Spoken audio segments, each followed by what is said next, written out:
Good morning students. Good morning sir. Good morning. Last class में हम topic study कर रहे थे, उसी को हम कंटिन्यू कर रहे हैं और आज की क्लास में इस टॉपिक को हम 100% कंप्लीट कर देंगे।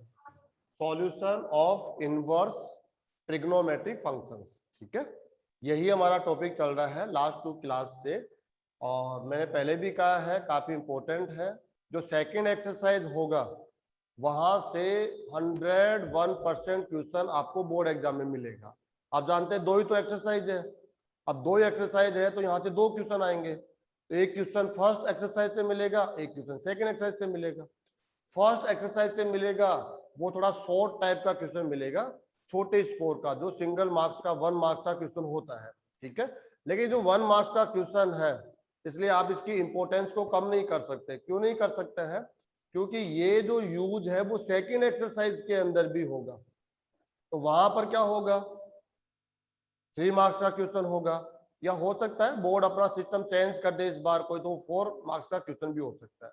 लेकिन अब तक 3 मार्क्स का क्वेश्चन वहां से आता है, 1 मार्क्स का क्वेश्चन यहाँ से आता है। ठीक है, तो ऐसे 4 मार्क्स की हम प्रिपरेशन अभी तक कर रहे हैं इसके अंदर। तो जो सिंगल मार्क्स का क्वेश्चन हम लोग स्टडी कर रहे हैं उसका इफेक्ट 3 मार्क्स के क्वेश्चन पे भी पढ़ने वाला है, इसलिए इसको पढ़ना समझना बहुत ज्यादा जरूरी है। ओके, तो solution of inverse trigonometric functions. ठीक है, तो इसको 2 टाइप से सॉल्यूशन है। नंबर 1 हो गया मुख्य हल, प्रिंसिपल सॉल्यूशन। अब मुख्य हल स्टूडेंट्स हम प्रैक्टिस कर रहे हैं, एक बार और परिभाषा बोल देता हूं मैं।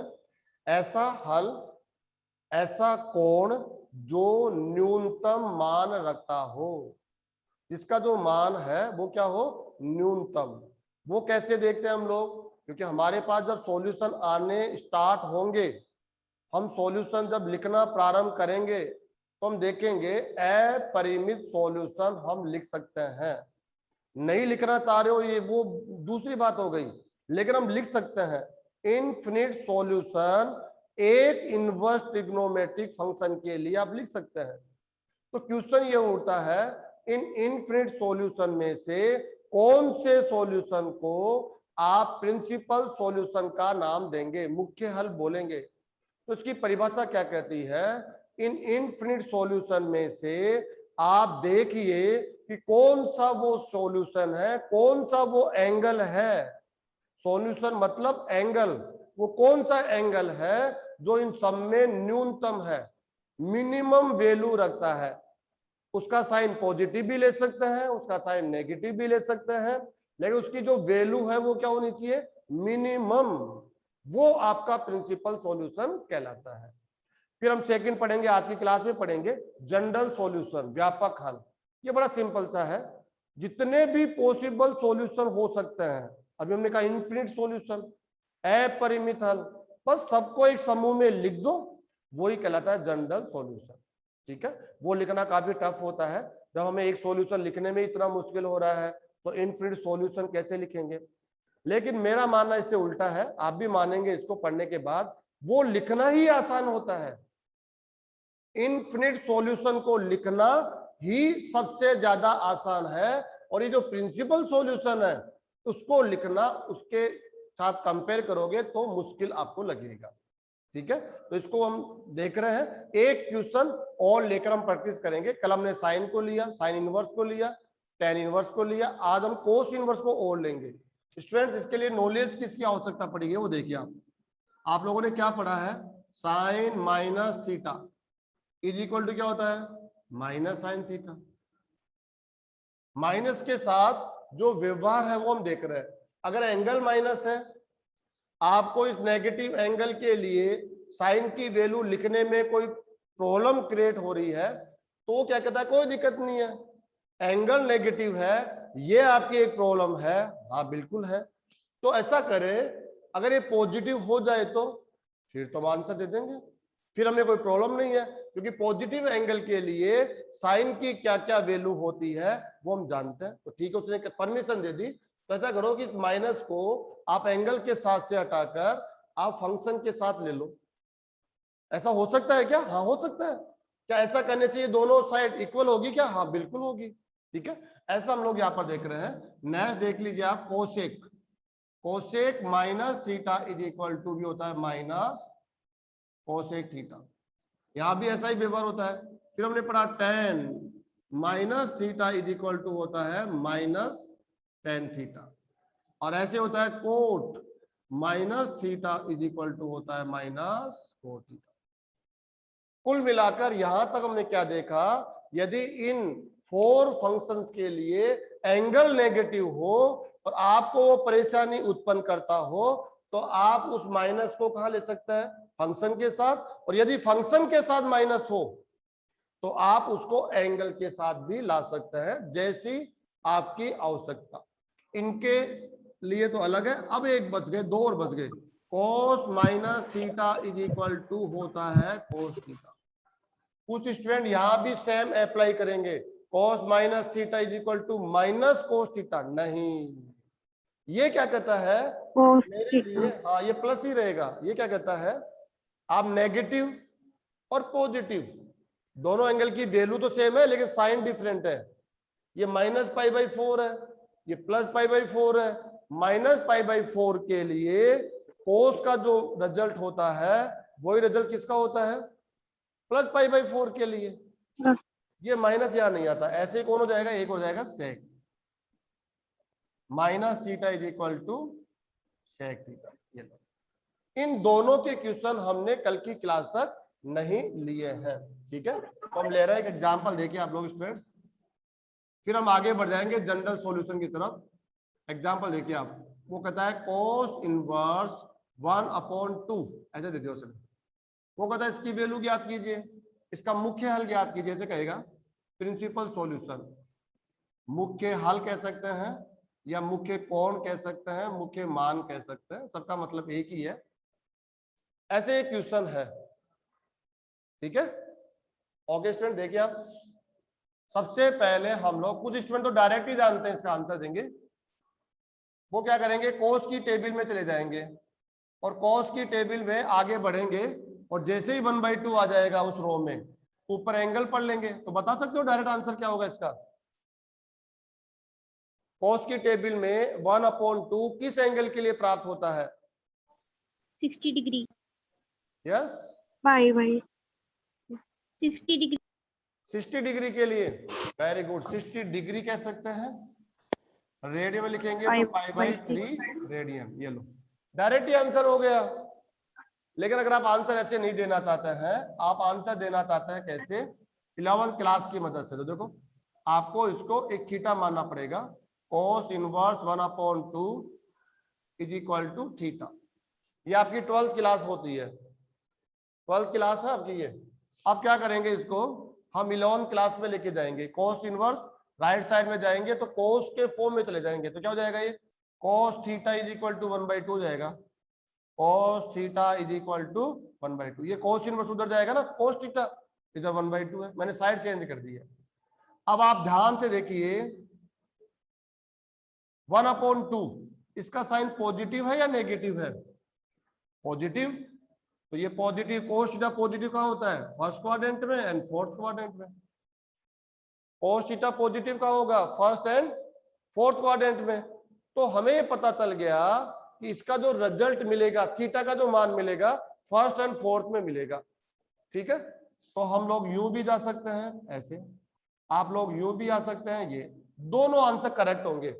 इधर जाएंगे तो पॉजिटिव डायरेक्शन है, एंटी क्लॉकवाइज, तो पॉजिटिव एंगल होगा। ऐसे आ जाएंगे यहां से तो क्लॉकवाइज, वो नेगेटिव हो जाएगा। दोनों आंसर करेक्ट है इसमें, ठीक है। कोई कहता है ऐसे क्यों है, एक राउंड लगा के आओ ना, ऐसे ऐसे एक राउंड लगा के आओ। नहीं, ये तो बड़ा हो जाएगा, इससे तो छोटे कौन, तो ये है या ये है ना, ये नहीं लेना है। तो फिर ऐसा करो, एक राउंड और लगा लो, ऐसे करके यूं आ जाओ ना, फर्स्ट क्वाड्रेंट में आना है तो। नहीं नहीं नहीं नहीं, ये तो 360 प्लस हो जाएगा, 2π प्लस, ये नहीं लेंगे। तो यहां पर हमें समझ में आ गया कि एंगल यहां और यहां लेना है, तो ये वाला जो एक्यूट एंगल होता है, एक न्यून कोण होता है, वो ले सकते हैं, और ये नहीं लेना चाहो तो फिर ये वाला। फर्स्ट एंड फोर्थ दोनों आंसर करेक्ट है इसके लिए। तो जब हमें आंसर फर्स्ट क्वाड्रेंट से मिलता है ना, तो फिर फोर्थ में क्यों जाएंगे भाई? नेगेटिव एंगल को ढूंढने के लिए हम क्यों मेहनत लगाएंगे? फोर्थ क्वाड्रेंट का मतलब नेगेटिव एंगल, मेहनत करनी पड़ेगी हमें। तो फर्स्ट क्वाड्रेंट तो डायरेक्ट लर्न है ना, तो फर्स्ट क्वाड्रेंट को सिलेक्ट करते हैं, दोनों आंसर करेक्ट है। तो 1/2 आपको हम जानते हैं आप होता है π/3 का रिजल्ट होता है cos π/3।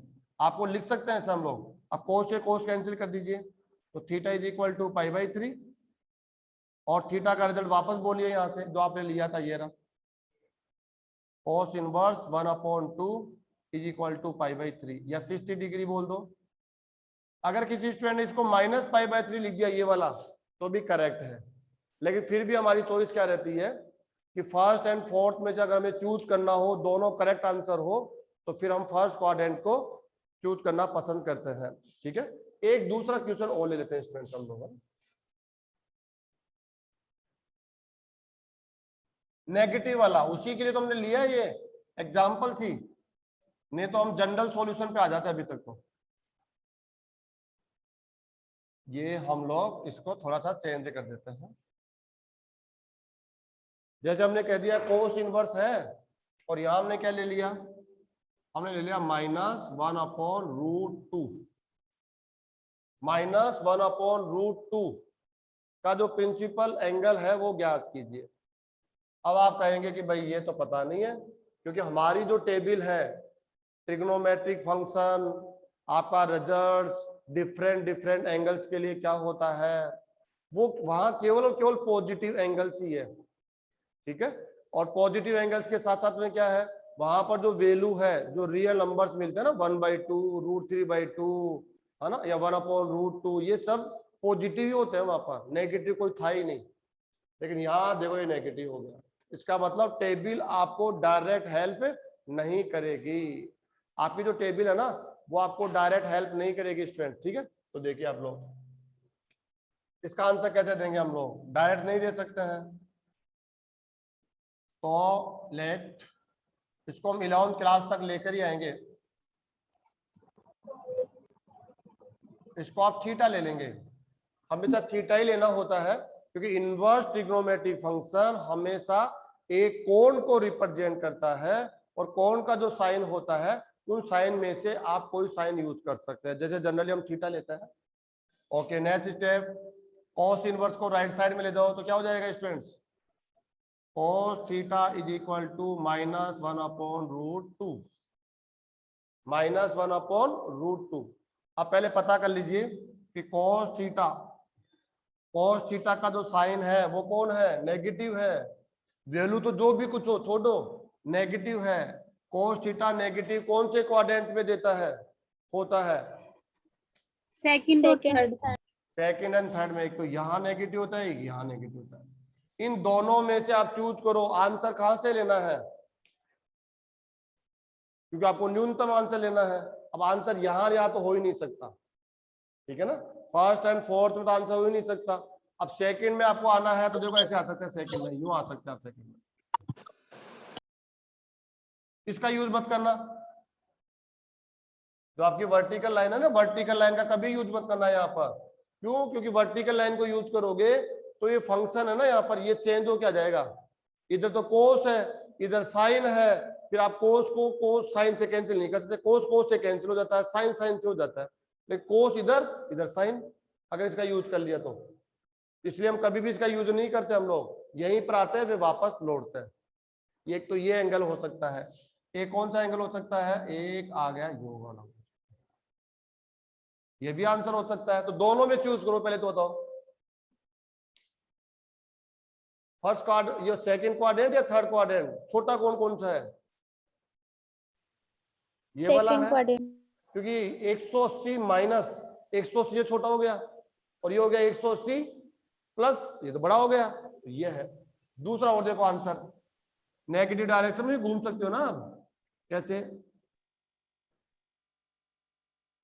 ये भी हो सकता है आंसर तो, क्योंकि यहां पर ये जो एंगल मिलेगा और ये जो एंगल मिलेगा ये दोनों सेम होंगे, लेकिन इसकी डायरेक्शन एंटी क्लॉकवाइज है, इसकी क्लॉकवाइज है, ये पॉजिटिव मिलेगा ये नेगेटिव मिलेगा, तो ये दोनों से सेम मिलेगा। अगर ये 150 डिग्री है तो ये -150 डिग्री है, आंसर दोनों ही करेक्ट है। क्योंकि 150 degree minus 150 degree, sine plus भी चलता है साइन माइनस भी चलता है, और 150 सेम है, दोनों ही ले सकते हैं आप लोग, ठीक है। तो ये भी हो गया, ये भी हो गया, ये और ये। लेकिन अगर आप यहां से यहां जाना चाहोगे ना, ये वाला एंगल, तो ये नहीं चलेगा भाई, ये तो 180 प्लस हो गया, इसको कट कर देंगे, आप तो हो ही नहीं सकते। अब ये आंसर ले सकते हैं, ये आंसर ले सकते हैं। अब क्वेश्चन उठता है जब हमें यहाँ 150 मिल रहा है, यहाँ मिल रहा है -150, जब पॉजिटिव और नेगेटिव दोनों मिलते हैं तो आंसर तो दोनों ही करेक्ट है। लेकिन फिर भी वहां पर हम चॉइस क्या रखते हैं, जब पॉजिटिव मिल रहा है तो फिर पॉजिटिव ले लो ना, नेगेटिव क्यों ले।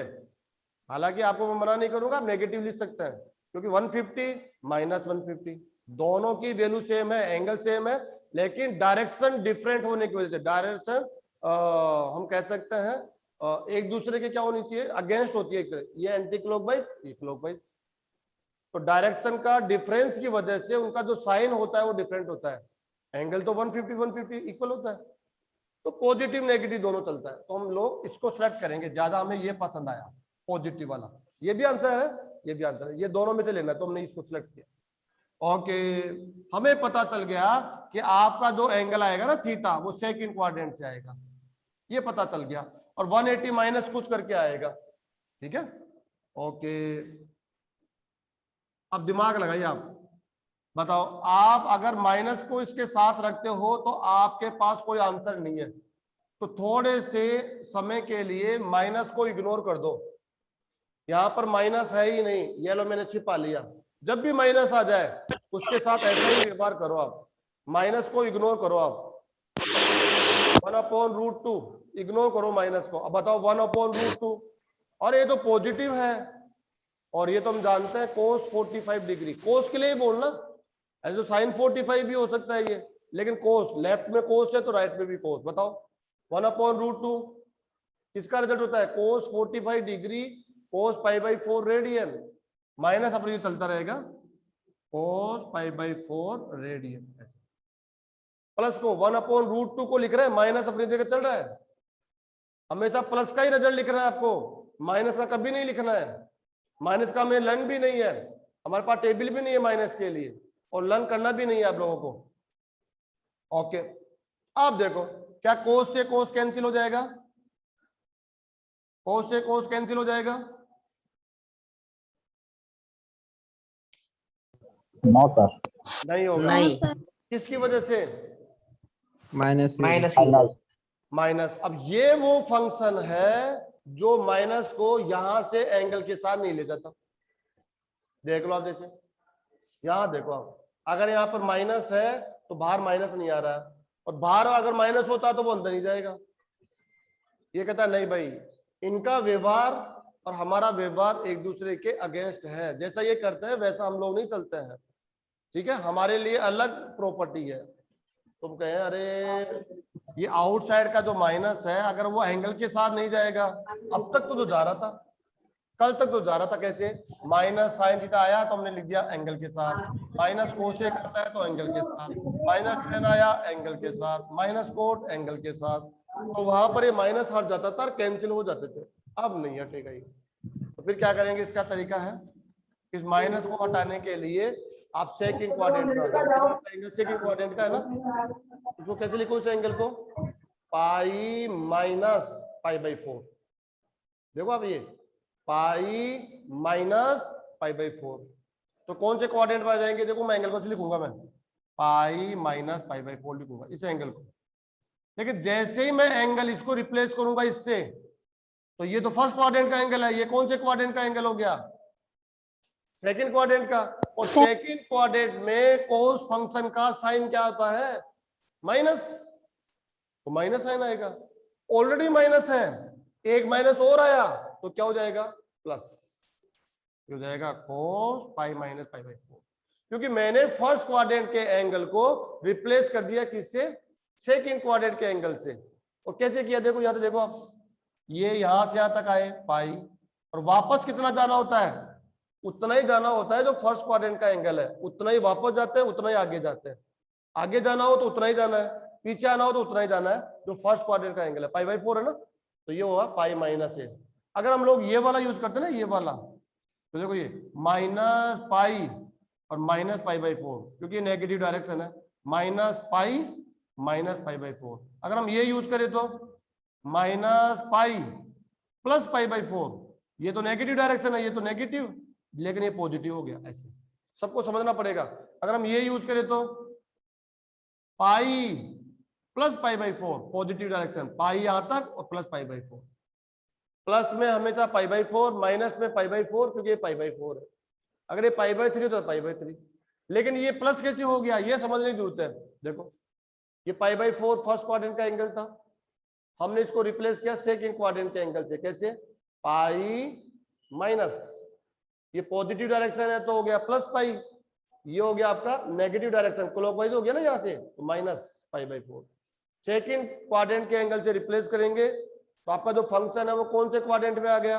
सेकंड में। और सेकंड में कोस का साइन क्या होता है? नेगेटिव, तो नेगेटिव साइन आएगा, ऑलरेडी नेगेटिव है यहाँ पर, तो नेगेटिव इंटू नेगेटिव क्या हो गया? पॉजिटिव। और हमें भी पॉजिटिव चाहिए था, तो कॉस ऑफ थीटा, कॉस से कॉस कैंसिल हो जाएगा स्टूडेंट, कॉस से कॉस कैंसिल हो जाएगा, तो थीटा इक्वल टू क्या हो जाएगा? बताओ, सोल्व करो उसको। 4 pi minus pi 3 pi by 4, और थीटा की वैल्यू वापस रखो यहां से, कहां से? ये रहा, कोस इनवर्स माइनस। आपको ये जो सबसे टफ पड़ेगा ना, वो कोस इनवर्स और सेक इनवर्स ही पड़ेगा, ध्यान रखना आपको, क्योंकि यहाँ पर जो माइनस है वो डायरेक्टली एंगल के साथ नहीं जाता है, इन सब में चला जाता है। ये माइनस एंगल के साथ आ जाएगा, इन दोनों में नहीं जाएगा, तो इन दोनों में हमेशा पाई माइनस ही करना पड़ता है। पाई माइनस करके माइनस को हटा देते हैं। फिक्स है इसका शेड्यूल, जब ये एंगल आ गया ये माइनस है तो पाई माइनस कर दिया करो, आंसर सेकंड क्वाड्रेंट में आएगा, हमें पता है, तो ये आंसर हो गया। इससे छोटा कोई कोण आप प्राप्त नहीं कर सकते जो इसको संतुष्ट करता हो, जो इसका रिजल्ट हो। इससे सब बड़े बड़े आएंगे इससे। हाँ, इसका दूसरा आंसर ये भी आ सकता है, ये वाला भी, इसका आंसर है -3 पाई बाई 4, ये भी करेक्ट आंसर है, ये भी ला सकते थे आप।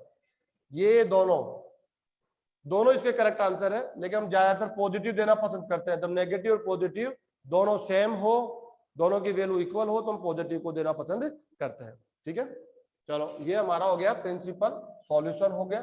अब हम लोग आज इसका जनरल सॉल्यूशन और लिख देते हैं, जो आपके लिए लर्निंग पोर्शन है, समझने का कुछ है ही नहीं उसके अंदर। अभी मैं फॉर्मूला या लिख देता हूं, आप सब उसको लर्न कर लेंगे।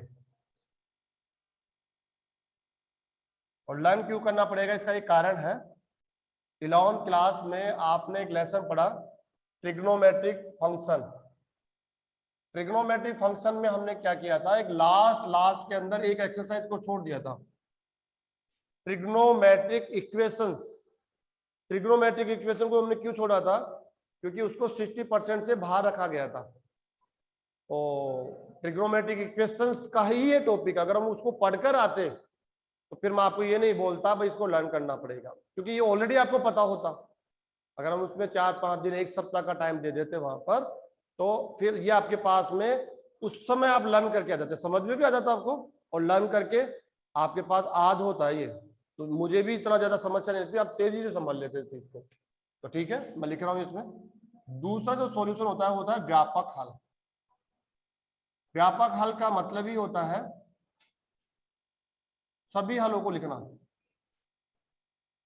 General solution.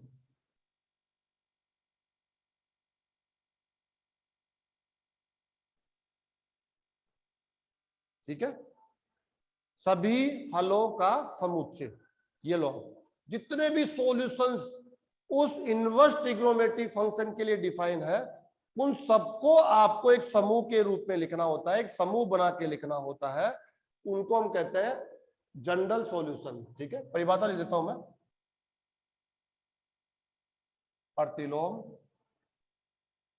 त्रिकोणमितीय फलन।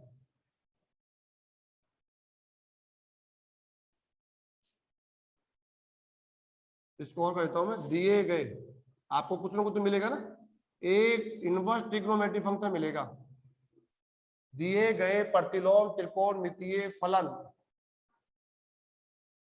को संतुष्ट करने वाले सभी हलों का समुच्चय, जो सॉल्यूशंस है उनका समुच्चय, समुच्चय कह दो या समूह कह दो, है ना, समुच्चय समूह क्या कहलाता है? व्यापक हल कहलाता है। अब आप खुद देख लीजिए कि आपको एक सॉल्यूशन लिखने में ही हमने लगभग 3 क्लास दे दी। एक सॉल्यूशन, जनरल सॉल्यूशन को लिखने में, जिसमें तो एक ही सॉल्यूशन देना पड़ता है जिसकी वैल्यू मिनिमम होती है। अब वो जो जनरल सॉल्यूशन वो भी इसमें शामिल होगा, वो भी तो सॉल्यूशन तो है। इसने कह दिया जितने भी सॉल्यूशन डिफाइन है जो उस इनवर्स ट्रिग्नोमेट्रिक फंक्शन के लिए परिभाषित है, जो उसको संतुष्ट करता है, वो सब आना चाहिए। एक को भी आपको छोड़ना नहीं है। अगर आपने एक को भी छोड़ा है तो ये एक तरह से अधूरा आंसर माना जाएगा, उसको पूरा तो नहीं कर सकते हैं। ठीक है, तो आपको सभी सॉल्यूशंस को जानना है और यहाँ पर लिखना है, वो कहलाएगा आपका जनरल सॉल्यूशन। ठीक है, और इसके लिए बहुत सिंपल सा फॉर्मूला है, तो 1 बाय 1 देखते चलते हम लोग। 1 बाय 1 साइन इनवर्स एक्स, ये आपको क्वेश्चन मिलेगा भाई यहाँ पर ऐसे। अब देखो मैंने यहाँ पर कैपिटल एस लिखा है, जैसे ही कैपिटल लेटर आ जाए, फर्स्ट लेटर कैपिटल लेटर आ गया, इसका मतलब वो आपसे जनरल सॉल्यूशन पूछ रहा है। अगर मैं ऐसे लिख देता ऐसे, मतलब ये कैपिटल नहीं लिखता, कुल मिला के देखो आप, इसको आप कैपिटल मत मानो, इसको स्मॉल मानो ऐसे। अगर मैं ऐसे लिख देता हूं साइन इनवर्स एक्स, इसका मतलब आपसे वो प्रिंसिपल सॉल्यूशन पूछ रहा है, एक हल। स्मॉल लेटर है तो प्रिंसिपल सॉल्यूशन पूछा गया है। अगर फर्स्ट लेटर कैपिटल लेटर है, हालांकि दिख जाएगा आपको, है ना, तो इसका मतलब वो आपसे जनरल सॉल्यूशन पूछ रहा है। तो साइन इनवर्स एक्स, इसका जो जनरल सॉल्यूशन होगा वो बताता हूं, n पाई प्लस -1 की पावर n, और ये जाएगा स्मॉल साइन इनवर्स एक्स। ये वो सिंपल सा है, ये है प्रिंसिपल सॉल्यूशन, क्योंकि स्मॉल एस है। तो प्रिंसिपल सॉल्यूशन तो हम लोगों ने सीख ही लिया ना, नहीं? प्रिंसिपल सॉल्यूशन तो हम पढ़ ही रहे हैं, 2 क्लास पढ़ लिया, आज भी कुछ एग्जांपल लिए हमने। तो ठीक है, ये जो भी आ गया, π/4 आ गया, π/6 आ गया, 0 आ गया, है ना, π/2 आ गया, जो भी आ गया होगा, 3π/4 आ गया, ये यहाँ लिखना होता है। और बाकी ये कॉमन चलेगा सब में, किसी भी क्वेश्चन के साथ नहीं बदलेगा अगर ये साइन इनवर्स एक्स है तो। और इसी में देखो ऐसे cosec inverse x, cosec inverse x, इसका सॉल्यूशन भी यही होगा, n पाई प्लस -1 की पावर n, और ये हो जाएगा कोसेक इनवर्स एक्स।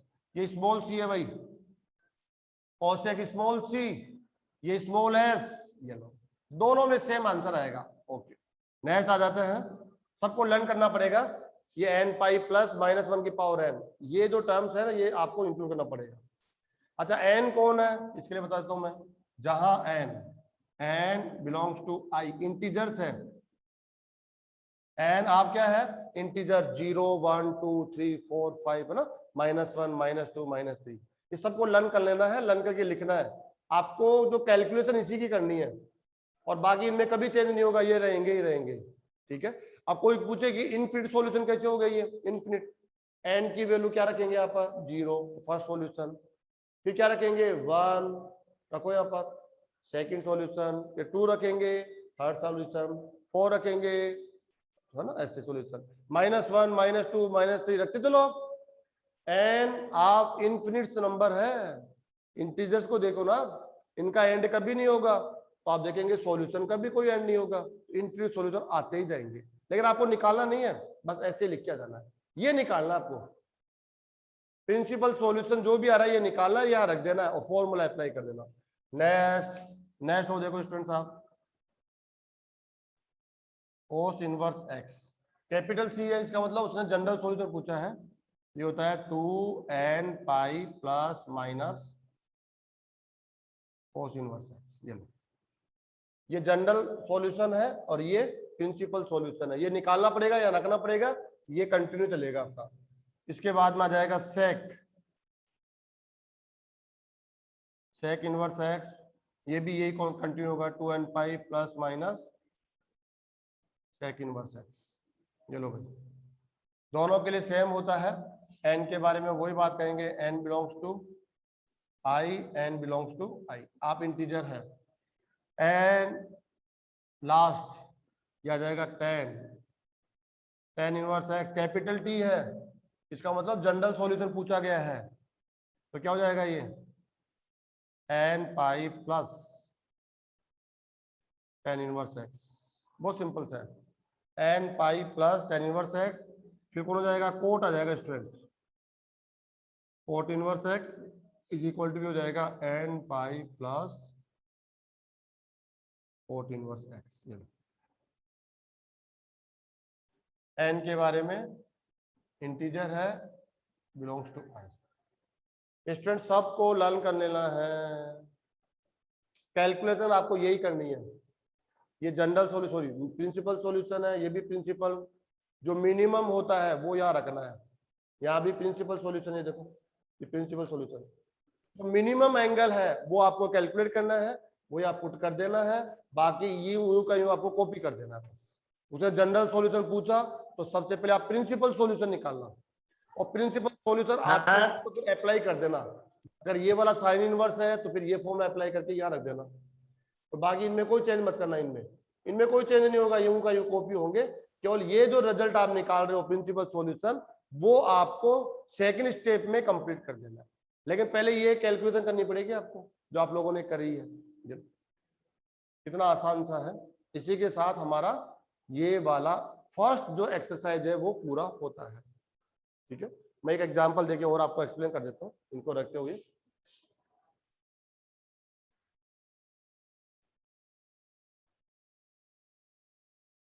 देखिए आप लोग, जैसे हमारे पास एग्जांपल है, ये दिया हुआ हमारे पास साइन इनवर्स, कौन सा एग्जांपल ले हम लोग, और हम ले लेते हैं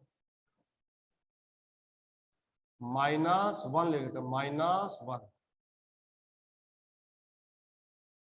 मतलब जनरल सॉल्यूशन निकालना आपको, कैपिटल एस आ गया। कई बार वो बोल भी देता है, नहीं बोलता है तो आप यहां से समझ सकते हैं जनरल सॉल्यूशन है, मतलब सभी सॉल्यूशन लिखना आपको। तो सबसे पहले हम निकालेंगे मुख्य हल, मुख्य हल निकालेंगे, मुख्य कोण निकालेंगे हम लोग। ठीक है, उसके बाद तो बताओ, इसको स्मॉल ले लेंगे आप लोग, sine inverse -1 is equal to theta, small letter में ले लेंगे आप, थीटा ले लेंगे इसको। आप इसको नेक्स्ट स्टेप में 12 से 11 पे लेकर आएंगे, sine theta is equal to क्या हो गया -1। आ रहा है नहीं आ रहा है, आ रहा है। अब नेगेटिव आ गया, बताओ साइन थीटा नेगेटिव कहाँ होता है, साइन थीटा नेगेटिव कहाँ होता है, यहाँ और यहाँ, होता नहीं होता है, होता है। नजदीक ये रहेगा हमारे पास, नजदीक ये देखो सबसे ज्यादा नजदीक ये है, ऐसे घूम के आओगे ज्यादा दूर हो जाएगा, तो आंसर हम ये लेंगे। प्रिंसिपल सॉल्यूशन जो मिनिमाइज हो, है ना, दिख रहा होगा, नहीं दिख रहा आपको, थोड़ा सा कर दूं, अब दिखा बेटा ना, ये लो, ये वाला एंगल लेना है। आप कहोगे कि यूं आ जाओगे तो ये ज्यादा दूर आ गया, यूं आओगे तो ज्यादा हो जाएगा, तो ये लेंगे हम। तो कैसे करना है इसको, देखो sine theta is equal to minus, भूल जाओ माइनस है भी यहाँ पर, भूलो भूलो भूलो, माइनस को भूल के लिखना पड़ता है, माइनस भूलो 1 + 1 किसका रिजल्ट होता है, तो पता चला साइन π/2 का होता है। किसका होता है, साइन π/2। साइन के फॉर्म में ही लिखना है, ऐसा नहीं कोस 0 भी लिख सकते हो आप, इसको tan π/4 भी लिख सकते हो। नहीं, साइन से साइन कैंसिल भी तो करना है, कैंसिल नहीं करोगे बेकार हो गया तो। अब माइनस, यहां पर माइनस हटाने का तरीका है, वो फॉर्मूला अप्लाई कर दो, माइनस को एंगल के साथ ले जाया जा सकता है। हमने लिखा था अभी, साइन में, कोसेक में, टेन में, कोट में, ऐसा किया जा सकता है। अब साइन से साइन कैंसिल हो जाएगा, तो थीटा इज इक्वल क्या हो गया भाई, -π/2। तो कुल मिला के क्या हुआ हमारे पास में, इसका रिजल्ट आ गया sine inverse -1 is equal to -π/2। यह आपका प्रिंसिपल सॉल्यूशन हो गया है। अब क्या लिखेंगे, व्यापक हल, जनरल सॉल्यूशन। अब बताओ, sine inverse -1 is equal to n pi plus -1 की पावर n साइन इनवर्स -1। सही है ना, बस वैल्यू पुट करना है, आपको कुछ नहीं करना। एन पाई रहेगा ही रहेगा, प्लस रहेगा ही, -1 रहेगा ही, और साइन वर्स -1 की वैल्यू क्या आ गई, -π/2। ओके, लिख देना एन बिलोंग्स टू आई, बस आपको कुछ भी नहीं करना। यहां पर जो प्रिंसिपल सॉल्यूशन है ना उसका रिजल्ट लिख दो, बाकी फॉर्मूले में कोई चेंजेस नहीं आएगा। एक तरह से जो लर्न है, जो फिक्स है, वो कॉपी करना होता है, कॉपी पेस्ट है इसमें, कॉपी पेस्ट, बस ये वाला चेंज होगा हल्का सा, क्योंकि यहां पर आपको मुख्य हल हमेशा लिखना होता है।